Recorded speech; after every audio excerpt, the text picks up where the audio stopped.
Welcome to all of you. आप सभी का मैं एक बार स्वागत करता हूं। आज हम लोग बात करने वाले हैं रूल रेगुलेशन के बारे में। अभी तक हम लोगों ने जो सफर तय किया वो ट्रेडिशनल नेटवर्क और नए नेटवर्क के ऊपर हम लोग बात कर चुके हैं, और आईपी एड्रेस का जो बेसिक आइडिया लेना था वो भी हम लोग ले चुके हैं। आज हम बात करेंगे रूल रेगुलेशन की। जब इंटरनेट देने लगे, इंटरनेट वेरी मच सिंपल तरीके से अगर बात करें, इंटरनेट का मतलब होता है कोई भी दो स्मार्ट डिवाइस आपस में एक दूसरे से जोड़ दिया जाता है और उनके बीच का कम्युनिकेशन कराया जाता है। यानी कि कंप्यूटर टू कंप्यूटर से हम लोगों ने जो सफर शायद शुरू किया था, आज की डेट में हमारे मोबाइल फोन भी स्मार्ट हो चुके हैं और अपने मोबाइल से भी हम लोग हर तरह का कम्युनिकेशन कर पाते हैं। वीडियो, ऑडियो, टेक्स्ट, जो भी आप मल्टीमीडिया कम्युनिकेशन बोल सकते हो। मल्टीमीडिया का मतलब होता है सारे जो आपका डाटा है, आपका ऑडियो, वीडियो, टेक्स्ट या combination of any one of this, इनमें से किसी का भी कॉम्बिनेशन वो सब मल्टीमीडिया के फॉर्मेट में आता है। ठीक है। और जो टेलीफोन लाइनें थी, उसी लाइनों पे ही हम लोगों ने टेलीफोन को रिप्लेस कर दिया एक नए डिवाइस से, जिसको हम लोग बोलते हैं आपका स्मार्ट डिवाइस से। यानी कि लाइनें हमारी वही हैं, चाहे आप टेलीफोन कर रहे हो या इंटरनेट कर रहे हो, कि अलग से लाइन नहीं बिछाई गई है। समय बदला, लाइनों का मॉडिफिकेशन ऑप्टिकल फाइबर के रूप में ध्यान में रखते हुए राउटर्स के प्रयोग किए गए। और आपके स्क्रीन पे जो स्क्रीन दिख रहा है उस पे आपको तीन तरह के राउटर्स हमारे लगाए गए। All router by default same होता है, सिर्फ कैपेसिटी के हिसाब से उनमें उनका रेंज और पावर और पैसा ज़्यादा होता है।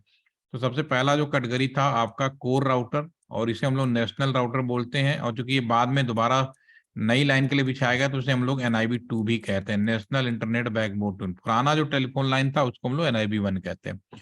उसके बाद जो दूसरी लाइन लगाई गई जिसे हम लोग प्रोवाइडर एज राउटर कहते हैं, इसको हम लोग कभी कभी पी राउटर भी कहते हैं, और ज्यादातर लोग ISP बोलते हैं, यानी जो इंटरनेट प्रोवाइड करता है उनके पास अवेलेबल होता है। ये वाला जो राउटर होता है, ये जो हम आपको जो NIB वाले राउटर्स होते हैं, ये राउटर बेसिकली BSNL हैंडल कर रहा है। इसको हम लोग MPLS नाम भी बोलते हैं, IP MPLS कोर भी बोलते हैं। ठीक है। तो ये सब समय के साथ और भी इनका डेफिनेशन समझ में आएगा।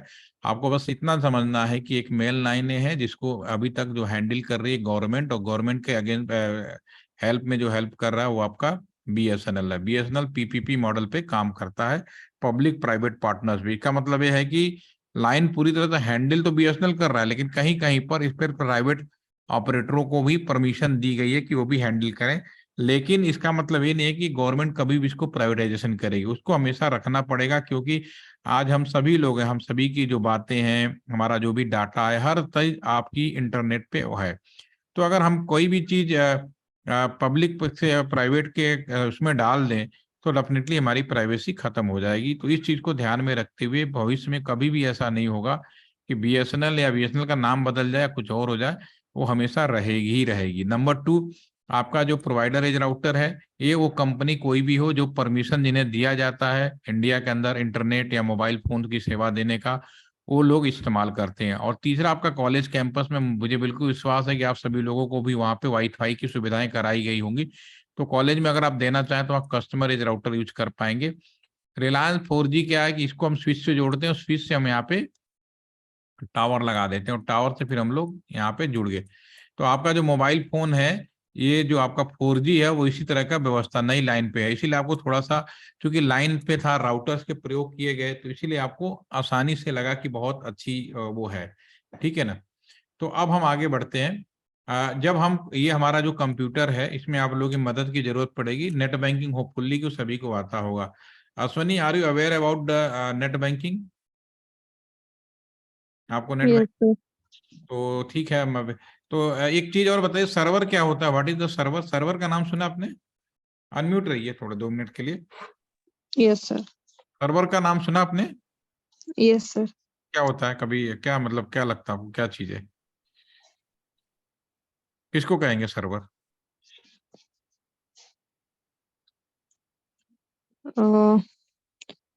Sir, that provide services to another users or मैं सिंपल भाषा में बताता हूँ। अच्छा, आप कंप्यूटर को सर्वर बना सकते हो? अब अपने कंप्यूटर को या लैपटॉप को मैं कहूँ कि सर्वर बनाना है, तो क्या आप बना सकते हैं? मिही, रद्दी, बना सकते हैं? यस या no? Yes Ashwani? Yes sir. Yes sir. बना सकते हैं। फिर भी हम लोग सर्वर नहीं बनाते, कंप्यूटर को बना सकते हैं, बात को आपने बिल्कुल सही बोला कि बना सकते हैं, फिर भी हम सर्वर कंप्यूटर मार्केट में अलग से आता है, तो कोई ना कोई खासियत होगी। तो एक काम करते हैं, सबसे पहले तो हमें समझने की कोशिश करते हैं सर्वर क्या होता है। बहुत ही सिंपल भाषा में बताता हूँ। दुनिया में सभी इंसानों ने, हम इंसानों की बात कर लेते हैं, तो कुछ इंसान को आप जैसे आप लोग, आपको मैं स्टूडेंट बोल रहा हूँ, अभी मैं यहाँ पे ट्रेनिंग दे रहा हूँ, तो एज ए ट्रेनर मैं काम कर रहा हूँ। कुछ को आप वकील बोलोगे, किसी को डॉक्टर बोलोगे, किसी को पॉलिटिशियन बोलोगे, किसी को क्रिकेटर बोलोगे, सबको अलग अलग आप कहोगे। क्यों बोलोगे? Ultimately all are human, but वो पर्टिकुलर वर्क के लिए डेडिकेटेड होते हैं, इसलिए आप उनको वो चीज कहते हो, उनका जो प्रोफेशन है उसके अकॉर्डिंगली उसको कहना शुरू कर देते हो। उसी तरह से सर्वर इज नथिंग, आपका कोई भी कंप्यूटर, कोई भी डिवाइस जिसको एक पर्टिकुलर काम के लिए डेडिकेटेड कर दोगे, वह उस चीज का सर्वर कहलाएगा। Again I repeat, any computer, any devices अगर उसको पर्टिकुलर काम के लिए डेडिकेटेड कर दो, तो वह उस चीज का सर्वर कहलाएगा। और दुनिया में हजारों करोड़ों तरह के काम संभव है, तो करोड़ों तरह के सर्वर भी संभव है। फॉर एग्जाम्पल, आपके यूनिवर्सिटी गेट या कॉलेज गेट पर एक कंप्यूटर लगा दिया जाए और उस कंप्यूटर को इस काम के लिए डेडिकेटेड कर दे, जो कोई भी कॉलेज के अंदर एंट्री करे उसकी अटेंडेंस लगाए, तो हम उसको बोलेंगे अटेंडेंस सर्वर। ठीक है, तो all are getting my point की सर्वर होता क्या है? कुछ भी। और इसके लिए क्या होता है, जो आपके कॉलेज में प्राइवेट कंपनी आती है ना आईटी वाली, वो सॉफ्टवेयर डेवलप करती है, उस सॉफ्टवेयर को परचेज कौन करता है? बीएसएनएल, टीसीएस कंपनी आपने जरूर सुना होगा, बहुत ही नौकरी लोग पाने के लिए बेचैन रहते हैं। तो टीसीएस का 70% जो सॉफ्टवेयर है बीएसएनएल खरीदता है। बीएसएनएल सिर्फ टेलीफोन देने की सेवा नहीं है, ये इसके साथ या कोई भी रिलायंस कंपनी, जो भी ऑर्गेनाइजेशन है, सब एक दूसरे पर डिपेंड होते हैं। अगर कोई एक ऑर्गेनाइजेशन बंद होता है, उसके साथ साथ और भी लोग भी इफेक्टिव होते हैं, प्रभावित होते हैं। फॉर एग्जाम्पल, हमने सन 2014 में एक सर्वे कराया था, जिसमें ये हमने जानने की कोशिश की थी कि बीएसएनएल अगर आज किसी वजह से बंद कर दिया जाए तो कितने घरों के नौकरियां चली जाएंगी।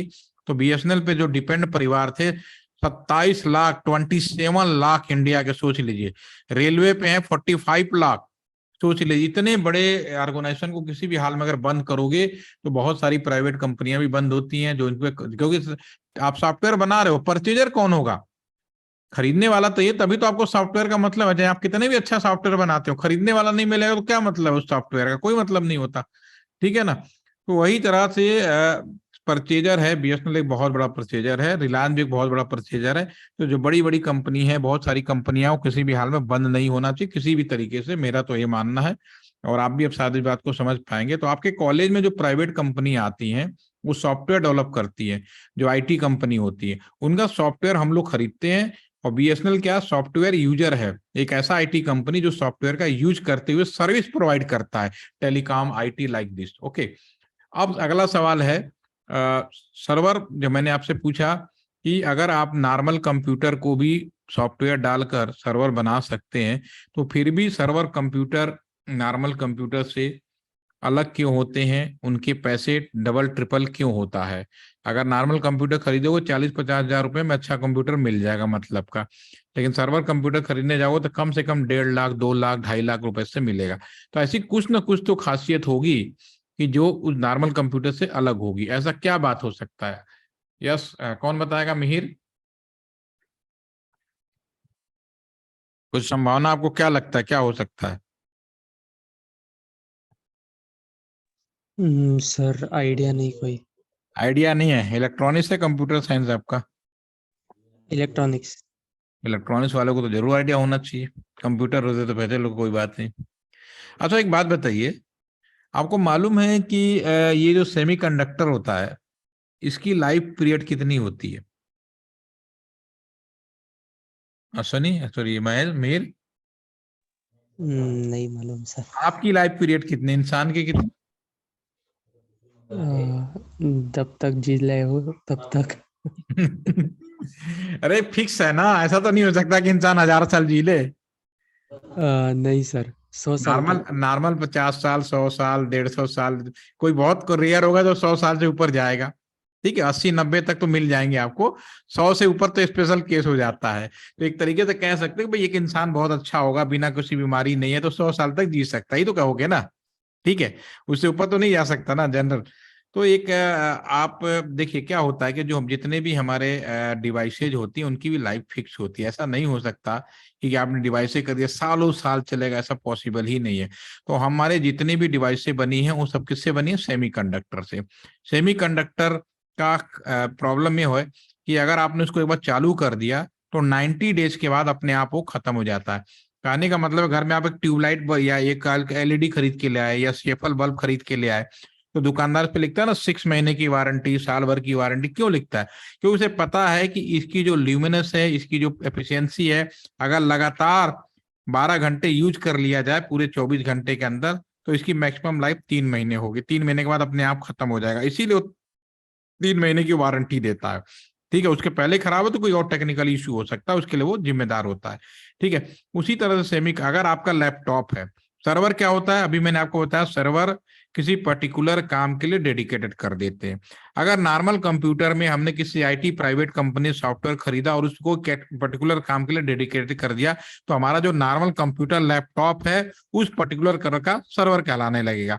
तो होगा क्या कि अगर उसको आप बंद नहीं कर सकते, 24 घंटे ऑन रखना पड़ेगा, तो नतीजा क्या निकलेगा? एक आपका नॉर्मल लैपटॉप या कंप्यूटर जिसको आपने सर्वर बना दिया, जिसका पावर सप्लाई एक पल के लिए बंद नहीं होगा सर्वर बनने के बाद, तो 24 घंटे लगातार अगर ऑन हो जाए तो एक क्या होगा कि एक निश्चित टाइम के बाद वो उसकी लाइफ, यानी 3 महीने के बाद वो सर्वर कंप्यूटर यानी जो आपका लैपटॉप है उसकी लाइफ पीरियड खत्म हो जाएगी, फिर आपको एक नया लैपटॉप लगाना पड़ेगा। तो सबसे बड़ा ड्रॉबैक ये होता है, इलेक्ट्रॉनिक डिवाइसों का सबसे बड़ा ड्रॉबैक है। आपका नॉर्मल लैपटॉप कंप्यूटर के आप शट डाउन करते रहते हो, मोबाइल क्या है थोड़ी देर में स्लीप मोड में चला जाता है। ठीक है ना, अगर आपने मोबाइल को भी आपने ऑन करके रख दिया तो 24 घंटे के अंदर आपका जो मोबाइल भी है वो पूरा का पूरा वो हो जाएगा, 3 महीने के बाद बंद हो जाएगा। तो उसी तरह से जो सर्वर कंप्यूटर होता है, सिर्फ इतना डिफरेंस होता है कि सर्वर कंप्यूटर में हर चीज ड्यूल होती है। मिनिमम 2 चीजें होंगी, 2 हार्ड डिस्क, 2 आपके पावर कंट्रोल कार्ड, 2 रैम, 2 आपका मदरबोर्ड, हर चीज डबल होगी। एक बार में क्या होगा, एक चलेगा दूसरा साइलेंट मोड में होगा, फिर एक निश्चित टाइम के बाद पहला बंद हो जाएगा दूसरा चलता रहेगा। इससे उसकी लाइफ बढ़ जाती है और इसीलिए उसका पैसा ज्यादा महंगा होता है। और जब कोई नई चीज ज्यादा पैसा दे दो तो कंपनी कहते ठीक है तुमने 1-1.5 लाख दे दिया तो थोड़ा एक्स्ट्रा और ले लो, तो अलग मैटर है। तो जो मेन मैटर है उसका क्या, तो होपफुली कि all are getting my point, आप सभी को समझ में आ गया होगा कि नॉर्मल कंप्यूटर और सर्वर कंप्यूटर में क्यों डिफरेंस है। सर्वर कंप्यूटर 24 घंटे ऑन रहने वाला डिवाइस है, एक पल के लिए हम उसको बंद नहीं कर सकते, दिस सर्वर कंप्यूटर, राइट? ठीक है, all are getting my point, yes या नो? बेसिक चीजें पढ़नी है, इलेक्ट्रॉनिक्स वाले नहीं पढ़ेंगे तो कौन पढ़ेगा भाई? ठीक है, चलिए अब हम बात करते हैं। एक तो आपका, आप सभी को नेट बैंकिंग आता होगा तो नो डाउट, ये मान लीजिए किसी को अनम्यूट कर देते हैं। कौन होगा? चलो अश्वनी आप अनम्यूट हो जाओ, आपको नेट बैंकिंग आती है ना? आपने कभी कंप्यूटर से लैपटॉप से इंटरनेट बैंकिंग किया आपने? Yes, sir. ठीक है, ये आपका कंप्यूटर है, इससे आपको नेट बैंकिंग करना है। ठीक है ना, ये अश्वनी का कंप्यूटर, ये मैं यहाँ अश्वनी लिख देता हूँ। और ये आपका ये जो है एक सर्वर है बैंक का, मान लीजिए आपका आईसीआईसीआई बैंक में अकाउंट है, सपोज कर लेते हैं। ठीक है, अब आपको नेट बैंकिंग करनी है। ठीक है, अच्छा एक चीज बताओ, मैं आगे बढ़ूं एक सवाल और पूछूंगा सभी से, इससे पहले मैं आपसे पूछूं, सभी लोग बताएं, दुनिया में फेसबुक सेफ है, यस या नो? फेसबुक सेफ है, यस या no? Mm, sir, it is safe up to some extent. Gmail safe है? Yes, sir. दुनिया में ऐसी कौन ऐसी साइटें होंगी जिसपे सबसे ज्यादा सिक्योरिटी होंगी, सबसे ज्यादा सेफ मोड में होगा, जिसमें लगता है इसमें सुरक्षा ज्यादा दी गई होंगी? कोई ऐसा एग्जाम्पल? देखो कोई चीज सेफ तो नहीं है, 100% तो कोई नहीं हो सकती, लेकिन कुछ तो होगा जिसको सबसे ज्यादा, जैसे प्रधानमंत्री है उनको हमारे बहुत ज्यादा सुरक्षा दी जाती है, उनके पास नहीं पहुंच सकते। ठीक है, काम नहीं पहुंच सकता। उसी तरह से साइटें भी होंगी, जो साइटें ऐसी होंगी जिसपे हर आदमी अटैक ना कर सके, उस पर ज्यादा नजर रखी जाती हुई सुरक्षा दिया, तो कौन कौन सी साइटें पॉसिबल है? चैट में बताइए, सभी लोग अटेंडेंस लग जाएगा। Give the answer in the chat box, कुछ साइटों के नाम बताएं, जनरल आइडिया दें कि कौन सी साइटें सबसे ज्यादा सुरक्षित होंगी। डिफेंस की साइट हो गई, और ready, which site is the most secure and per your knowledge? आप क्या सोचते हैं?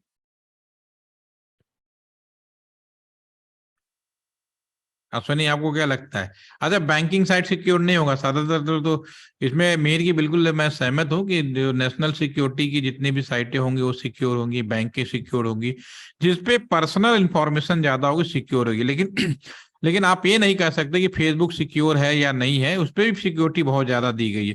लेकिन फेसबुक के साथ और बाकी कुछ साइटें तो इस पे बैंकिंग साइटें हो गई, और कुछ ऐसी साइटें होंगी जिसपे ज्यादा लोग जुड़ते हैं, अटैक करते हैं, तो डेफिनेटली जब ज्यादा अटैक होगा तो खतरा भी बढ़ेगी। तो मैं आपको एक चीज इससे मैंने नेट बैंकिंग शुरू करूं, एक सवाल और पूछता हूं ताकि आपको अगले 5 से 7 मिनट में पूरी की बातें समझ में आ जाए। अश्वनी आप ये बताइए, आपने एक मोबाइल फोन खरीदा नोकिया कंपनी का, ठीक है ना, और उस पे कवर लगा दिया एप्पल का या किसी और कंपनी का, तो आपका फोन नोकिया का रहेगा या एप्पल का रहेगा? सब कुछ नोकिया का। नो, केवल कवर क्यों लगाया आपने? सुरक्षा के लिए, ठीक है ना। उसी तरह से इंडिया में जो पूरे दुनिया में जब इंटरनेट आई, तो इंटरनेट करने के लिए नियम बनाया गया कि ताकि इंटरनेट किया जाए तो सही तरीके से इंटरनेट हो जाए। तो जो नियम बनाया गया उसको हम लोग बोलते हैं टीसीपी।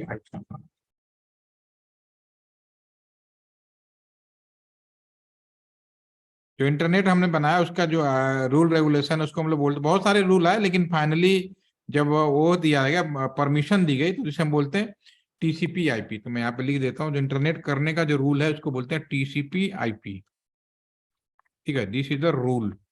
रूल्स कह सकते हो, कुछ लोग कहते हैं प्रोटोकॉल्स कह सकते हो, जो भी कह सकते हो, प्रोटोकॉल, कुछ लोग इसको वो भी कह सकते हो, रेगुलेशंस भी कहते हैं हम लोग, ठीक है। तो मतलब एक ही है, जो भी आपको बुक्स में लिखा हो उसके हिसाब से समझ लीजिए। तो जब नियम बनाया गया तो उस समय बहुत ज्यादा प्रॉब्लम नहीं थी, तो पहले इसमें लेयरें ही बनाई गई, ठीक है ना। बोला गया पहला लेयर, पहली सुरक्षा लेयर का मतलब पहली सुरक्षा, दूसरी, तीसरी, चौथी। तो शुरू में 4 लेयर की थी, यानी 4 सिक्योरिटी बनाई थी, 4 लेयर की थी। बाद में इन्होंने 5 लेयर की कर दिया, आज की डेट में 5 लेयर की है, ठीक है ना।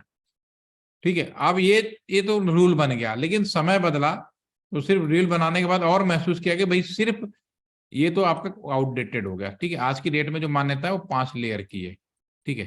तो इसमें जैसे कि मैंने पूछा कि नियम में अगर हमने क्या ऐड किया, समय के साथ में सिक्योरिटी ऐड करते चले गए, मोर सिक्योरिटी लेयर ऐड करते चले गए, ठीक है। तो ये जो लेयर है आज की डेट में 10.5 लेयर के आसपास में हो चुकी है, ठीक है। और पर आपके बुक में अभी भी जो है एक हम बोलते हैं ओएसआई, दुनिया में कोई भी रूल नियम है उसको ओएसआई रेफरेंस मॉडल बोलते हैं, रेफरेंस मॉडल। तो एक दुनिया वालों ने मिल के कहा भैया ऐसा ना कि हम सब लोग हर दिन एक नया रूल आ रहा है, रेगुलेशन आ रहा है, किसी कंट्री में कुछ रूल है, कहीं कुछ रूल है। तो अगर हम सभी रूलों को अगर हम लोग एक जगह से मान के अप्लाई नहीं करेंगे प्रॉपर तरीके से, सब लोग एक चीज को नहीं फॉलो करेंगे, तो डेफिनेटली कंफ्यूजन हो जाएगा। तो उन्होंने कहा ठीक है, नियम तो हमारा यही रहेगा, इंटरनेट करने का जो रूल है, रेगुलेशन है, वो यही रहेगा। मैं बहुत बेसिक बात कर रहा हूँ, ये बहुत इंपॉर्टेंट सवाल है कंपटीशन के लिहाज से, वाइवा के लिहाज से, या बड़े बड़े इंटरव्यू के लिहाज से। इंटरनेट करने का स्टैंडर्ड रूल रेगुलेशन जो नियम है वो क्या है? टीसीपी आईपी, जो कि 5 लेयर का है। लेकिन हम पूरी दुनिया में और भी सिक्योरिटी लेयरें ऐड करते चले गए, बिल्कुल जैसे फोन तो नोकिया फोन है, कवर किसी का भी लगाओ, किसी भी कंपनी का लिख के लगाओ, कोई फर्क नहीं पड़ता, फोन तो नोकिया ही रहेगा। उसी तरह से इसमें जो भी सिक्योरिटी लेयर हम ऐड करते गए, तो इन चीज को ये बोला गया कि वाईफाई रेफरेंस मॉडल की तरफ हम लोग एक स्टैंडर्ड रेफरेंस मॉडल बना देते हैं, जिसमें सिक्योरिटी लेयर ऐड करते रहेंगे। और दुनिया की नजर में ये 7 लेयर का डिफाइंड कर दिया। लेकिन ये 7 लेयर तक ही नहीं रुका, अब ये 10.5 लेयर है। पर अभी आपके बुक के हिसाब से मैं 7 लेयर के बारे में ही बात करूंगा ताकि कंफ्यूजन ना हो। अगर आपसे पूछा जाए कि लेटेस्ट इंटरनेट प्रोटोकॉल कौन है, again I repeat my question, internet का लेटेस्ट प्रोटोकॉल क्या है, तो आपका आंसर होगा वो टीसीपी आईपी, ये वाला, ठीक है ना। अगर रेफरेंस मॉडल के बारे में पूछे कि रेफरेंस मॉडल क्या है, नियम नहीं, किस मॉडल को फॉलो करके हम लोग पूरी दुनिया इंटरनेट चला रहे हैं, उसको बोलेंगे। यानी ओएसआई लेयर में क्या है? टीसीपी लेयर प्लस सिक्योरिटी और ऐड कर दी गई, जो अलग अलग कंट्री अपने हिसाब से ऐड कर रही है, जिसमें से 2 तो स्टैंडर्ड कर दी गई, बाकी हम लोग लोकल में अपने हिसाब से ऐड करते माइनस करते रहते हैं, ठीक है। तो ये 7 लेयर की होगी। तो जो टीसीपी जब हम बात कर रहे हैं ओएसआई रेफरेंस मॉडल, क्योंकि आज आप जो इंटरनेट कर रहे हो ओएसआई रेफरेंस मॉडल को फॉलो कर रहे हैं। इसमें क्या है? टीसीपी आईपी प्रोटोकॉल है प्लस सिक्योरिटी है, और ये 7 लेयर की है। प्लीज इसका जो है, प्लीज डू नॉट थ्रो सास पिज्जा अवे, आप याद भी कर सकते हो।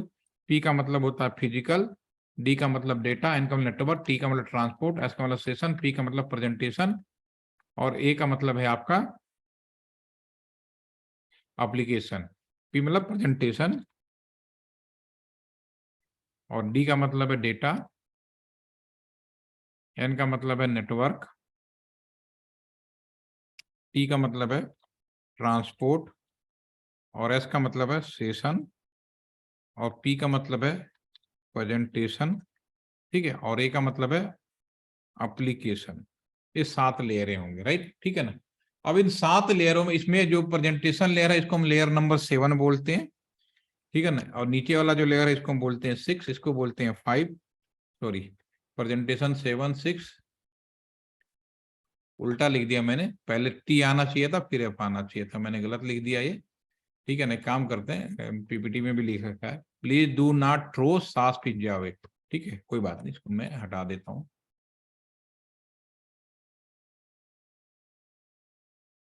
वापस आ जाए। चलिए इसमें हम देखते हैं, इसमें जो 7 लेयरें हैं आप यहाँ पे देख पाएंगे, यहाँ पे 7 लेयर आपके यहाँ पे स्क्रीन पे दिख रहा है, ठीक है। यहाँ पे जो आपका 7 लेयर है, ये आपका 7 लेयर नंबर है, ये 6 है, ये 5 है, 4 है, 3 है, 2 है और 1 है, ठीक है। ये 7 लेयर है जिसको हम लोग फॉलो करते हैं और सारे रेफरेंस मॉडल, ठीक है। हाँ अश्वनी, आप अनम्यूट हो जाइए। अब मैं आपसे पूछता हूँ, और ये लेयरों की पहचान करेंगे, बुक्स में पढ़ेंगे तो संभव नहीं हो पाएगा।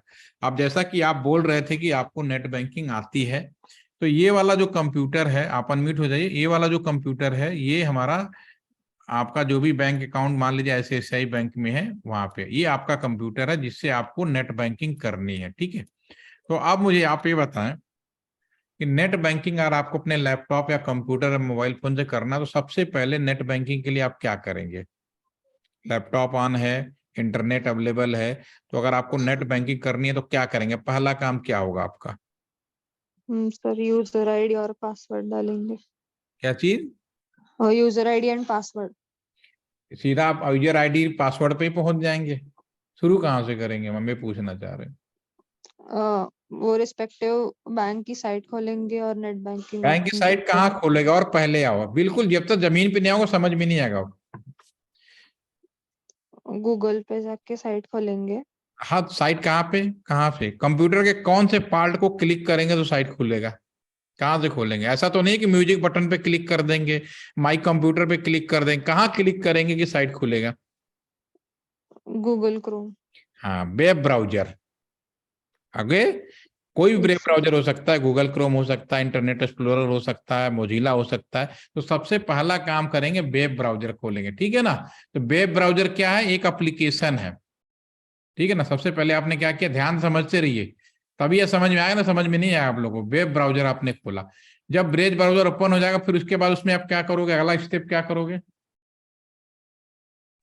उस पे बैंक बैंक का मतलब जो भी एड्रेस होगा डालोगे, क्लियर, हाँ वेबसाइट डालोगे, ठीक है ना।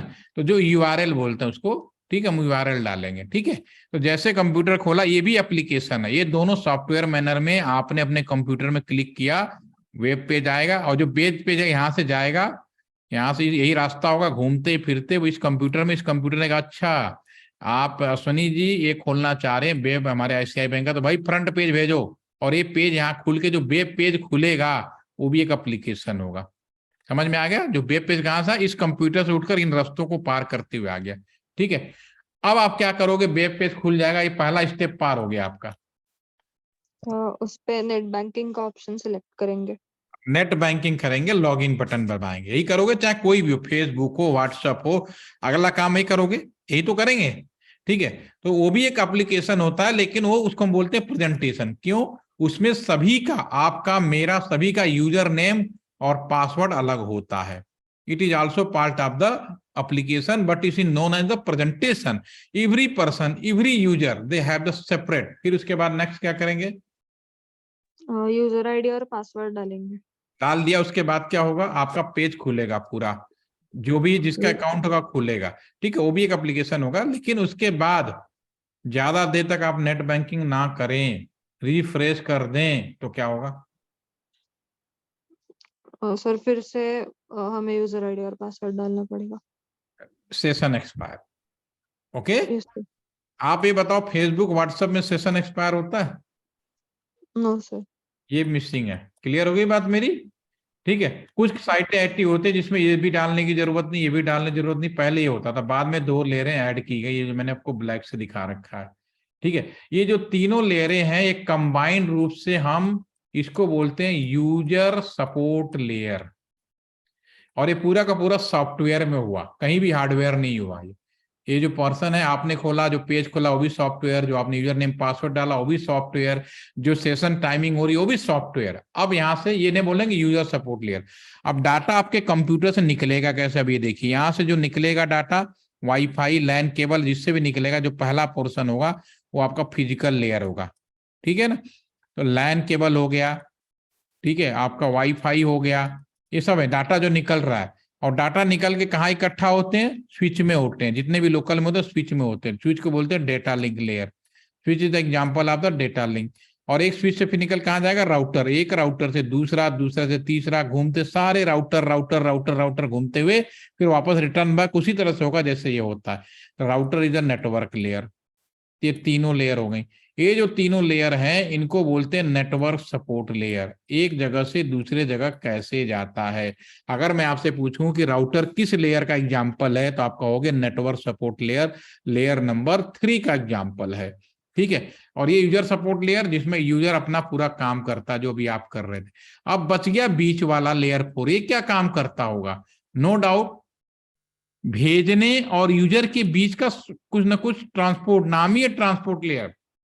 अगर मैं यहां से कोई चीज भेजूंगा, इस कंप्यूटर को क्या पता पड़ेगा कि इस जो यूजर ने भेजा वो क्या चीज देखना चाह रहा है, म्यूजिक खुलवाना चाह रहा है, क्या चीज करना चाह रहा है। तो जो भी चीज यहाँ पे भेज, तो ये आपको इसमें बेसिकली पोर्ट नंबर होता है। अगर आपने यहाँ से म्यूजिक भेजा तो यहाँ म्यूजिक खुले, तो इसको कंप्यूटर कैसे पता चलेगा? तो इसमें पोर्ट नंबर, आईएसओ ने पोर्ट नंबर डिफाइन कर रखा है। जैसे कि वेबसाइट का पोर्ट होता है 4438080। जब IT वाले होते हैं उनको ज्यादा पता होता है, ठीक है ना, आपको भी मालूम होना चाहिए क्यों देते। तो ये 3 पार्ट में डिवाइड हो गया, यूजर सपोर्ट, नेटवर्क सपोर्ट और ट्रांसपोर्ट लेयर। ठीक है। अब आप चूंकि अब डिपेंड करता है, सारे लेयर मिलके काम करते हैं। आप इलेक्ट्रॉनिक्स के स्टूडेंट हो तो आपका रोल आ जाएगा यहाँ पे ज्यादा, क्योंकि आप इसमें कंफर्टेबल होते हैं। जो कंप्यूटर साइंस का होता है वो इसमें कंफर्टेबल होता है। IT वाला दोनों सॉफ्टवेयर हार्डवेयर दोनों सीखता है, इसलिए बीच में कंफर्टेबल होता है। बट नॉलेज सभी की जरूरत होती है। तो cyber security is nothing. Cyber security बहुत ही सिंपल भाषा में, हर एक लेयर पर कैसे सिक्योरिटी की जाती है, किस तरह के अटैक होते हैं, उनसे कैसे बचा जाता है, उसे हम बोलते हैं साइबर सिक्योरिटी। ठीक है। तो नाउ होपफुली मीनिंग, और साइबर सिक्योरिटी अपने आप में बड़ा फील्ड हो गया, इतना बड़ा फील्ड जिसकी कोई लिमिट नहीं है। चोरी करना, हैकिंग करना साइबर सिक्योरिटी नहीं होता, उन चोरों से बचना साइबर सिक्योरिटी होता है। और साइबर सिक्योरिटी के लिए आपको पूरा मेहनत करनी पड़ती है। जब आपको ये भी मालूम है चोरी कहाँ से अटैक होगा, तो आपको रक्षा करने पड़ता है। तो आपको पुलिस बनने को कहा जाता है, किसी को चोर बनने के लिए नहीं कहा जाता है। लेकिन मुझे बहुत हैरानी होती है, अभी 2 बच्चे, कल से एक बैच शुरू हो रहा है, तो दोनों कह रहे हैं सर मुझे हैकिंग सीखनी। मैंने तुम्हें सिखाऊंगा नहीं हैकिंग, हैकिंग सिखाई नहीं जाती। हैकिंग तो बताई जाती है, हैकिंग होगा तो उसको बचना कैसे है, उसको रोकना कैसे है। फॉन बाय डिफॉल्ट तुम सीख जाओगे, इसमें तो कोई लीनिंग नहीं है। लेकिन मैं ये कहूँ कि आपको हैकिंग सिखाऊंगा, इट इज नॉट पॉसिबल। ना ही हम आपको सिखा सकते हैं। आप कोई चीज वो कर सकते हो, कोई चीज कैसे हो रही है इसकी नॉलेज ले सकते हो, वही आप बाय डिफॉल्ट सीख के ले सकते हो। लेकिन कोई आपको ये सर्टिफिकेट नहीं देगा कि आप एक हैकर हो या उस तरह के चीज हो। इसके लिए पर्टिकुलर आपको परमिशन लेनी पड़ेगी, मुझे भी देना, मुझे आती है, मैं दिखाता भी हूँ, लेकिन मुझे हर स्पेसिफिक बंदे को दिया जाता है। पहले तो आपको ये जानना है कि मेरे घर की सुरक्षा कैसे की जाए। तो सातों लेयर जो है अपने आप में इंपॉर्टेंट है। हाँ, कुछ साइटें ऐसे होती हैं कि लेयर नहीं होती, जैसे अभी मैंने एग्जाम्पल दिया कि फेसबुक व्हाट्सएप में सेशन लेयर नहीं होती है, राइट। ठीक है। तो all are getting my point कि ये रूल रेगुलेशन किस तरह से है डिफाइंड किए गए, इन सबकी क्या अहमियत है, समझ में आ गया? आप लोग बस चैट में आंसर कर दीजिए, आपकी अटेंडेंस लग जाए। आज की मिसिंग हो रही है, केवल मिहिर की लगी है, ताकि मैं सेशन को ओवर करूं। कल हम लोग फिर बात करेंगे, कल प्रैक्टिकल। ओके, तो ठीक है, इसको वीडियो को रिकॉर्ड दोबारा सेशन देख लीजिए और उसको आराम से, कल का वीडियो किसका शेयर नहीं होगा मुझे बता दीजिए, मैं बता दिया करिए कि मैंने शेयर अभी नहीं कर पाया, क्योंकि लोड होने में टाइम लगाता है ये, ठीक है ना। तो आज के लिए इतना ही रखते हैं। Have a nice day, thank you.